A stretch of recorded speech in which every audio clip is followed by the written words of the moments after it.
నమస్కారం. శని మహర్దశ. శని మహర్దశ అంటే సాధారణంగా అందరూ భయపడుతుంటారు. శని మహర్దశ అంటేనే భయపడుతుంటారు. అది దానివల్ల ఎన్ని లాభాలు ఉంటాయో శని మహర్దశ ఎంత మంచి చేస్తుందో మీరు పూర్తిగా వీడియో చూడండి. వీడియో చూస్తే మీకు అర్థమవుతుంది. శని మహర్దశ కూడా చాలా మంచిదే. మీరు దాన్ని తప్పుగా అర్థం చేసుకుంటారు. దీనివల్ల దుష్ప్రచారం చేస్తున్నారు. కాబట్టి శని మహర్దశ చాలా మంచిది. దీని గురించి మీరు పూర్తిగా చూస్తే మీకు అర్థమవుతుంది. 9 గ్రహాలు 9 దశలు. 9 గ్రహాలు 9 దశలు. ఇది ఎవరు చూడలేరు. ఈ 9 దశలు కలిపితే 120 సంవత్సరాలు. ఇది జరగడం కష్టం కాబట్టి అందరూ 9 దశలు చూడడం అనేది జరగదు. ఇంకా మిగిలింది ఈ కాలంలో 70 లేదా 80, 90 ఇంతే వరకు జీవిస్తుంటారు. అందులో 2 ఛాయాగ్రహాలు రాహుకేతువులది కాకుండా ఇక మిగిలిన శని మహర్దశ కూడా ఉంటుంది. అయితే ఈ శని మహర్దశ వచ్చిందంటే వీరు విపరీతమైన భయభ్రాంతులకు లోనే ఏదో అయిపోతుందని చాలా భయపడుతుంటారు. కానీ అన్ని గ్రహాలు ఒకటే. మీరేమి అలా తప్పర్థం చేసుకోవద్దు, భయభ్రాంతులకు కావద్దు. ఈ అన్ని గ్రహాలు ఎలానో శని కూడా అలాగే అని అనుకోవాలి మీరు. కొంతమంది గురు దశలో ఇబ్బంది పడతారు, ఇంకొంతమంది శుక్ర దశలో ఇబ్బంది పడతారు, ఇంకొంతమంది రాహు దశలో ఇబ్బంది పడతారు, రవి దశలో ఇబ్బంది పడతారు, చంద్ర దశలో ఇబ్బంది పడతారు, బుధ కుజ దశలో కూడా ఇబ్బంది పడతారు, శని దశలో కూడా ఇబ్బంది పడతారు. ఇది కామనే. కానీ శని దశలో కూడా మంచిది కూడా జరుగుతుంది. మంచి దశలో మీకు చాలా మంచి కూడా జరుగుతుంది. శని మహర్దశలో ఉన్న గొప్ప విషయం ఏంటంటే, శని దశలో ఉన్న గొప్ప విషయం కర్మకారకుడు శని. మన కర్మకు కారకుడు శని. మన కర్మ ఎండింగ్ లాస్ట్ స్టేజ్లో శని వస్తే వారికి ఉన్నటువంటి పోయిన జన్మలు చేసినటువంటి కర్మ శని పూర్తిగా అందిస్తాడు. అంటే ఇంకా మీకు మళ్ళీ నెక్స్ట్ జన్మలో ఎలాంటిది ఉండదన్నమాట. ఇక మీరు జీవితకాలంలో లాస్ట్లో శని వచ్చాడు అంటే మీ కర్మలన్నీ అక్కడితో ఎండ్ అయిపోయినట్టే లెక్క. ఇంకా మళ్ళీ వచ్చే జన్మలో మీకు జన్మలో ఎలాంటి కర్మలు అనేటివి ఉన్నాయి అన్నమాట, కొనసాగింపు అనేది. ఇక మీ జీవితకాలం చివరి దశలో గురు దశతోనే పూర్తయిందంటే మీరు వచ్చే జన్మలో మీకు కర్మలు ఇంకా ఉన్నాయి అని అర్థం.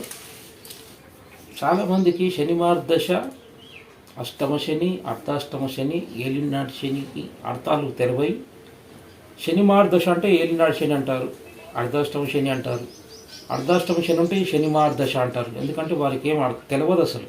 వారికి జ్యోతిష శాస్త్రం కానీ వారికి ఒక అవగాహన కూడా ఉండదు. కాబట్టి ఇలా తప్పుడు ప్రచారం చేస్తారు. గోచార శని వేరే, శని మహర్దశ వేరే, గోచార గ్రహాలు ఇచ్చే ఫలితాలు వేరే, దశలు వింశోత్తరి దశలు వేరే. అది చాలా ముఖ్యంగా గుర్తుపెట్టుకోవాలి మీరు. శని మహర్దశ ప్రతి గ్రహానికి ఇన్ని సంవత్సరాలు అని ఉంటుంది. శని మహర్దశకు శనికి 19 సంవత్సరాలు ఉంటుంది, 19 ఇయర్స్. అంటే శని మహర్దశ ప్రారంభం కాగానే మేము 19 సంవత్సరాలు బాధలు పడాలేమో, 19 సంవత్సరాలు భరింపరాని కష్టాలు అనుభవించాలేమో అని భయభ్రాంతులు అవుతుంటారు. శని మీ జాతకంలో శని మీకు యోగిస్తే, మీకు బాగుంటే శని ఇచ్చేటటువంటి ధనయోగము ధనము ఏ గ్రహం ఇవ్వలేదు. శని ఇచ్చేది పర్మనెంట్గా ఇస్తాడు. ఆయుష్కారకుడు కూడా శని భగవానుడే. శని ఆయుష్కారకుడు కూడా, ఆయుష్ కారకత్వం కూడా శనికే ఉంది. ఇక మీకు జాతకంలో ఎన్ని యోగాలు ఉన్నా కూడా ఆయుష్ లేకుంటే వృధానే కదా. ఆయుష్ ప్రధానం.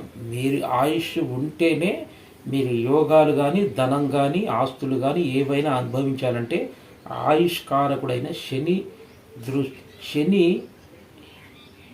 ఆశీర్వాదాలు, శని శుభస్థానాలు మీకు తప్పకుండా ఉండాలి. శని బలంగా ఉండాలి. ఆయుష్తో పాటు శని ఉద్యోగాన్ని ఇచ్చేవాడు శని, ధనాన్ని ఇచ్చేవాడు శని. ఇవన్నీ మీకు తెలియదు. కాబట్టి శని మహర్దశ రాగానే అమ్మో శని వచ్చేసిండు, శని మహర్దశ నడుస్తుంది అని భయపడుతూ ఓ అది వేరే వాళ్ళతో చెప్పేసి అది ఇంకో వారితో చెప్పి శని మహర్దశ నడిచింది, ఇది ఏమేమి సమస్యలు వస్తున్నాయో, ఎలాంటి కష్టాలు వస్తాయో అని మీరు భయపడుతుంటారు. ఇవన్నీ జ్యోతిష్యం గురించి తెలియక అజ్ఞానంతో, మిడిమిడి జ్ఞానంతో మీరు ఇలా మాట్లాడి ఈ చాలా కష్టాలు కొని తెచ్చుకుంటున్నారు. మహర్దశ మీకు వచ్చింది, అయితే మీకు జాతకంలో శని బాగలేడు, శని పాపయ్యిండు. కాబట్టి అప్పుడు మీరు చేయవలసింది ఏంటంటే, ఇక శని జాతక చక్రంలో గ్రహం బాగుందా, గ్రహం పాడైందా, మీకు శని పాత శుభుడా, వేరే గ్రహ దృష్టులు ఏమైనా ఉన్నాయా, ఇవి చూడాలి. ముఖ్యంగా చూస్తేనే అవన్నీ బాగుంటే శని మార్గదశ మీకు బాగా కలిసి వస్తుంది. ఇవన్నీ మీకు తెలియకుండా మిడిమిడి జ్ఞానంతో శని మార్గదశ రాగానే భయపడి కష్టాలు వస్తాయని చెప్పేసి మీరు తప్పు భావం నుంచి మీరు బయటకు రావాలి. గ్రహం మీకు పాపయ్యిండు, గ్రహం పాడైంది, చాలా ఇబ్బందులు పెడతాడు, అది మాత్రం నిజం. తప్పకుండా ఇబ్బందులు పెడతాడు. కానీ గ్రహం బాగుంది, మంచి దృష్టులు ఉన్నాయి, మంచి స్థితిలో మంచి డిగ్రీలో ఉన్నాడు, మీకు శుభుడు. కాబట్టి మంచి మంచి యోగాలు, మంచి ధనము, మంచి వాహనాలు, మీకు ఉద్యోగంలో, వ్యాపారంలో చాలా రకాలుగా ఇలాంటి బిజినెస్లో కానీ, ఉద్యోగంలో కానీ, వ్యాపార రంగంలో కానీ మంచి ధనాన్ని, సుఖాన్ని పర్మనెంట్గా ఇస్తాడు శని ఇచ్చేది ఎప్పుడైనా పర్మనెంట్గానే ఇస్తాడు. అయితే శని కాకుండా వేరే కుజ, రవి, చంద్ర, బుధ, గురు, రాహు, కేతు గ్రహాలు కూడా వారు మీ జాతక చక్రంలో ఎక్కడున్నారు, ఎలా ఉన్నారు, ఎవరు ఈ పొజిషన్ ఏమిటి, ఆ గ్రహం ఎలా ఉంది చూసి నిర్ణయం చేయాలి.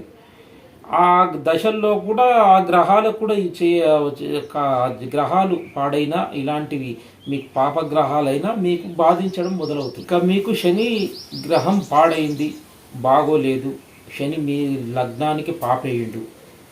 అప్పుడు మీరేం చేయాలంటే శని జపము, శనికి తైలాభిషేకం, ఇక శని కారకత్వాలు, పేదవాళ్ళు, కార్మికులు, బిచ్చగాళ్ళు, ప్యూర్ పేద స్థితిలో ఉన్నవారు, ముసలివారు, వీరికి మీరు సహాయం చేయండి. శని కారకత్వాలు అక్కడే ఉంటాయి. శని రోడ్డుపై మనం వెళ్తున్నప్పుడు బిచ్చం ఎత్తుకునే వాళ్ళు ఉంటారు కదా, కారకత్వం శని ఉంటాడు అక్కడ. తప్పకుండా వారికి మీరు సహాయం చేయండి. మీకు శని వల్ల మీరు కష్టాలు ఎదుర్కొంటే మీకు తప్పకుండా మీకు సహాయం చేస్తాడు. ఇక పేదవారికి సహాయం చేయడం, పూర్తిగా బట్టలు మాసిపోయి చినిగిపోయి కనిపిస్తారు కదా, అది శని కారకత్వం. మీరు వారికి సహాయం చేయండి, తప్పకుండా మీకు మంచి పరిహారం. శని సంతోషిస్తాడు మీకు, ఎందుకంటే శని కారకత్వాలు అక్కడే ఉంటాయి. కాబట్టి మీరు వారికి సహాయం చేయండి. బిచ్చగాళ్ళకు కానీ, రోడ్డుపై పేదవాళ్ళకు కానీ మీరు సహాయం చేస్తే తప్పకుండా మీకు శని శాంతిస్తాడు, శని మీకు శుభం చేస్తాడు. అలాగే మీకు మీ జాతకంలో శని మీకు శుభుడా పాత, మీకు శని మార్గదశ నడుస్తూ ఉంటే, లేదు కొన్ని ప్రాబ్లమ్స్ అవుతున్నాయి, కొన్ని కష్టాలు అవుతున్నాయి, తరచుగా దెబ్బలు తగులుతున్నాయి, కాలుకు కానీ చేతికి కానీ తరచుగా దెబ్బలు తగులుతున్నాయి, ఈ కోర్టు కేసులు, ఈ పోలీస్ స్టేషన్ గొడవలు, చెక్ బౌన్స్, ఇలాంటివి కొన్ని ఉంటే మీరు భూ వివాదాలు ఇవన్నీ జరుగుతూ ఉంటే కింద స్క్రోలింగ్ ఉంది కదండి, ఆ నెంబర్కి మీరు కన్సల్టేషన్ తీసుకోండి. కన్సల్టేషన్ తీసుకుంటే మేము మీ జాతకం పరిశీలించి నేను చెప్తాను. మీరు ఆ నెంబర్కి స్క్రోలింగ్లో ఉన్న నెంబర్ కన్సల్టేషన్ తీసుకుంటే మీకు శని ఉపయోగకరంగా ఉందా లేదా, మీకు మీకు ప్రస్తుతం ఇలాంటి బాధలు ఏమైనా ఉంటే మీరు ఒకసారి జాతకాలు చెక్ చేసుకుంటే తెలిసిపోతుంది. మీరు ఆ నెంబర్స్ కన్సల్టేషన్ తీసుకొని వాట్సాప్లో మీ మెసేజ్ పెడితే నేను దానికి చూస్తాను. నేను కన్సల్టేషన్ ముఖ్యంగా తీసుకోవాలి. సర్వే జన సుఖినో భవంతు.